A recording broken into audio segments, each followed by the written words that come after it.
Video ini agak aneh ya, karena kita bakal adu lensa harga 7 jutaan dengan harga 3 jutaan.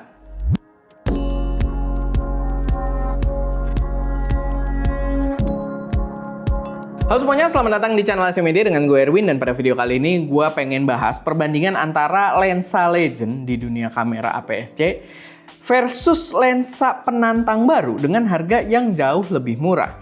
Jadi yang gue adu di sini adalah lensa Sigma 16mm f1.4 contemporary lens dengan Viltrox Air 15mm f1.7, dimana si Sigma ini dijual dengan harga 7 jutaan dan si Viltrox ini dijual dengan harga 3 jutaan rupiah aja.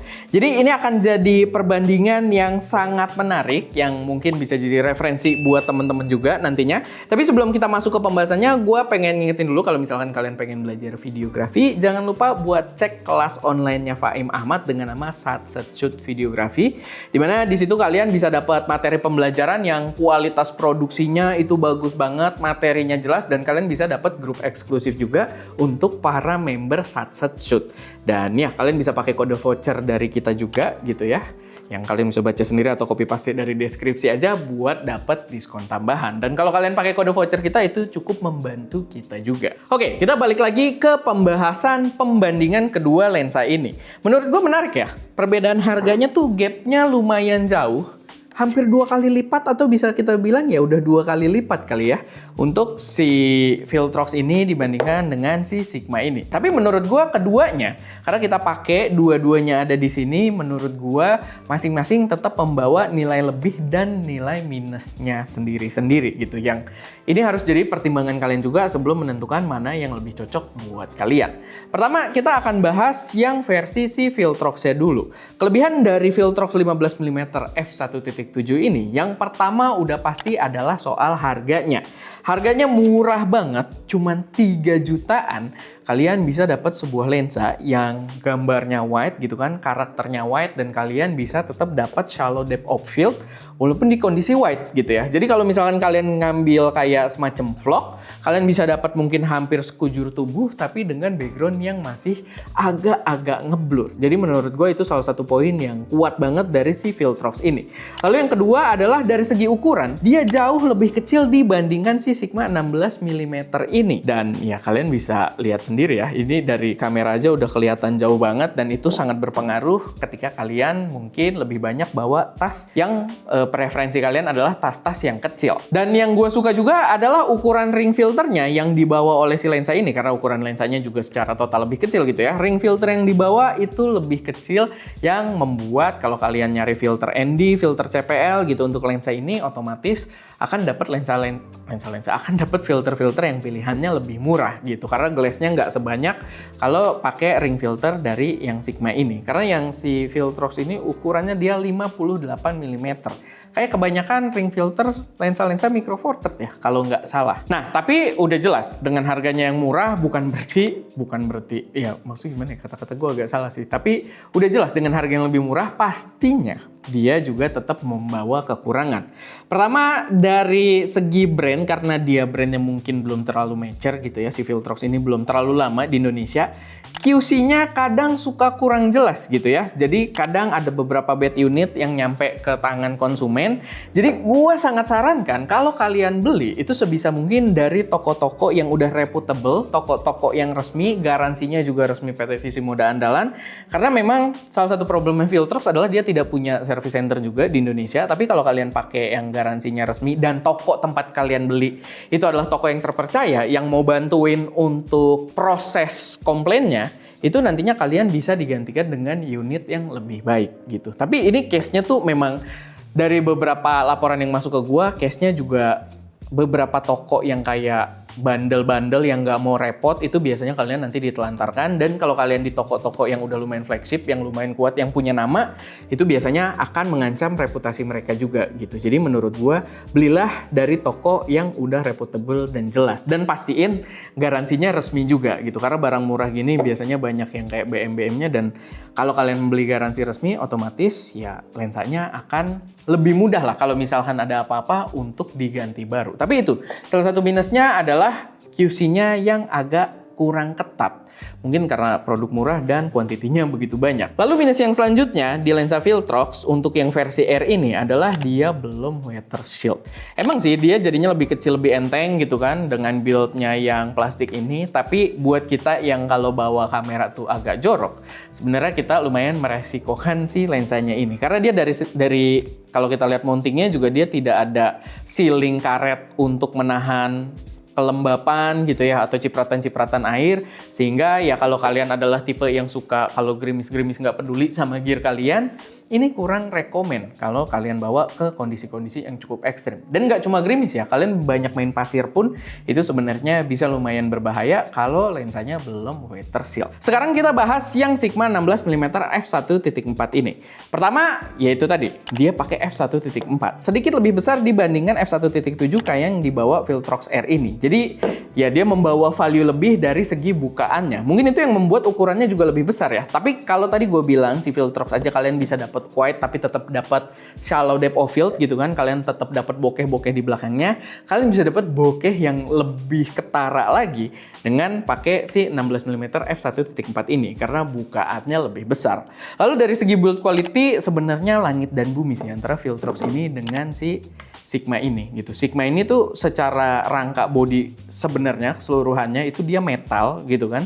Kita bisa merasakan plastik tuh kayak di aksen-aksennya aja, kayak di dekat mounting ini kayaknya dia finishnya agak dope gitu. Tapi kayaknya tetap metal ding, bukan plastik, sorry. Sama ya di karetnya ini aja gitu. Yang mungkin setelah penggunaan lama kayak kita dibandingkan plastik ya. Kalau plastik tuh warnanya nggak hilang, tapi kalau karet tuh warnanya over time bakal hilang kayak gini gitu. Tapi secara build quality sebenarnya lebih bagus dan dia udah weather resistance, udah weather shield gitu ya. Itu bisa kita lihat juga di sisi belakangnya dia udah punya sealing karet. Walaupun di sini sealing karetnya kok udah agak masuk gitu ya, tapi ya dia udah punya sealing karet yang membuatnya aman kalau kalian pakai di kondisi yang cukup ekstrim. Mungkin bukannya masuk ya, ini buat Sony soalnya kan. Mungkin agak beda gitu jarak mountingnya buat Sony atau buat si Fuji. Karena ini kita beda mounting sebenarnya. Tapi ya itu, dia udah weather sealed dan lebih aman buat kalian pakai di kondisi yang cukup ekstrim. Dan terbukti, lensa ini di kita tuh udah berarti 6 tahun sekarang, 5 atau 6 tahun. Dan terbukti kita pakai tuh jorok gitu. Kita pakai tuh agak asal-asalan dan dia masih bekerja dengan sangat baik. Cuman terlihat wear off aja di karetnya ini. Tapi secara fungsi, autofocus dan lain sebagainya, bahkan autofocus dan sistem-sistem elektrikalnya ya, itu tidak ada error. Autofocusnya masih berjalan dengan sangat baik, memaksimalkan body A6700 kita, dan ya terbukti lah jangka panjang dari segi durability ini udah bener-bener lolos uji coba gitu ya. Udah, ya pokoknya itulah. Lalu buat ring filternya, walaupun dia agak lebih besar ya tadi dibandingkan si Viltrox ini, tapi dia tuh punya ukuran yang lumayan common. Dia punya ukuran ring filter itu 67 mm, dimana kita tuh ND filter yang pakai 67 mm tuh kita punya beberapa. Karena banyak lensa itu pakai 67 mm, entah kenapa gitu ya, lumayan common. Termasuk ini. Ini dulu lawannya dia tuh ini, Viltrox 13mm f1.4, dia pakai 67 mm juga di sisi depannya gitu. Jadi ya walaupun agak gede, kadang agak mahal, tapi ya dia nggak semahal itu juga karena 67 mm lumayan common untuk lensa-lensa. Untuk kebanyakan lensa-lensa. Lalu buat teman-teman pengguna Canon ya udah jelas nggak ada option lagi gitu. Kalian hanya bisa beli ini. Yang ini nggak bisa kalian lirik gitu ya. Karena untuk jajarannya Sigma di jajaran contemporary lens APS-C ini mereka itu punya extra mounting dibandingkan Viltrox, yaitu adalah untuk RF mountnya Canon gitu. Jadi ya itu salah satu poin kuat kalau teman-teman pakai Canon, ya itu udah no brainer. Kalian cuma bisa beli dari versi Sigma doang. Nah kalau buat minusnya buat si Sigma ini, pertama ya otomatis harganya agak lumayan ya. Dibandingkan si Viltrox ini otomatis perbedaan harganya lumayan signifikan. Sama yang kedua adalah tadi ukurannya. Ukurannya lumayan besar buat dibawa-bawa. Jadi walaupun kita pakai kamera APS-C yang kecil, tapi kita tetap harus bawa tas yang gede karena ketika bawa lensa ini, lensanya sangat-sangat besar gitu. Makan ruang panjang di dalam tas kita tuh lumayan gede. Jadi ya itu kekurangan yang buat gue sih ya lumayan mengganggu juga setelah punya privilege pakai yang lebih kecil. Buat kualitas gambar, keduanya ini surprisingly cukup bagus. Keduanya punya chromatic aberration, itu bisa terbilang cukup minim. Cuman memang kalau dari segi kualitas gambar, si Sigma ini lebih push the limit karena dia f1.4 gitu ya. Tapi keduanya kalau kalian pakai itu punya karakter ya ala-ala lensa fix lah. Gambarnya tajam dan bagusnya kedua lensa ini dibandingkan opsi-opsi lain yang pernah gue coba adalah minim chromatic aberration di keduanya, mau di Viltrox maupun di versi Sigma-nya. Soal autofocus juga keduanya sama ya. Dua-duanya bagus, sunyi dan cepat. Dua-duanya pakai stepping motor dan minimum focus distance-nya ya kurang lebih mirip-mirip. Satunya 22 cm, satu 25 cm gitu ya. Yang dua-dua tuh 22,5 cm kalau nggak salah. Dan gue lupa which is which gitu ya. Tapi kurang lebih dua-duanya itu punya minimum focus distance yang mirip sehingga kalian bisa dapat kayak karakter gambar tuh yang lumayan mirip gitu. Ya fokalingnya memang agak berbeda juga sih, tapi bedanya 1 mm doang gitu kan. Jadi nggak terlalu berasa juga. Jadi dari segi kualitas ya dua-duanya bagus. Gue bisa merekomendasikan dua-duanya buat mendapatkan kualitas gambar yang baik. Jadi secara overall yaitu tadi, dua-duanya adalah lensa yang bagus. Sigma dengan harga yang lebih mahal, paling tidak dia tetap membawa extra value juga dengan ya kalian step up di harganya tadi dan membawa nama brandnya juga yang memang udah terbukti dari waktu ke waktu gitu kan, cukup aman buat dipakai jangka panjang. Sedangkan Viltrox menurut gua itu membawa pilihan yang lebih fresh dengan harga yang jauh lebih menggoda untuk para kaum mendang-mending. Apalagi buat yang baru mulai gitu ya, yang mungkin kameranya masih pakai XS10 gitu kan, XS10 bekas mungkin, atau mungkin kalian ngambil ZV-E10 yang OG. Jadi ya pilihan yang diberikan oleh si Viltrox ini buat mereka yang baru mulai di kamera APS-C dan harga-harga murah, menurut gua ya jadi pilihan yang lumayan fresh. Karena kalau kalian beli kameranya 8 juta mungkin ZV-E10 lagi diskon gitu kan, atau bekas 7 juta 8 juta, kalau kalian ngambil Sigma ini ya harganya sama gitu. Jadi ya memberikan opsi yang friendly lah. Jadi balik lagi tinggal kalian prioritasnya yang mana yang lebih kalian rasa cocok buat kebutuhan kalian, silahkan kalian klik produknya di deskripsi kita gitu ya. Karena itu akan membantu kita kalau ngambilnya dari link yang memang kita tautkan di situ. Bukan kita tautkan, maksudnya produk yang kita tag di situ. Oke, paling itu aja sih. Dan kalian coba klik ya, karena kadang kalau e-commerce itu suka ada diskon-diskon gitu. Jadi kalian klik aja, siapa tahu dapat diskon yang ekstra. Dan kalau stoknya masih ada, ya menurut gua worth it buat disikat. Dan kedua lensa ini bisa gua sangat rekomendasikan karena full kita pakai terus juga. Oke, paling itu aja. Semoga bermanfaat, semoga bisa jadi referensi buat teman-teman semua. Gue Erwin, di belakang kamera ada Skada. Jangan lupa untuk berkarya.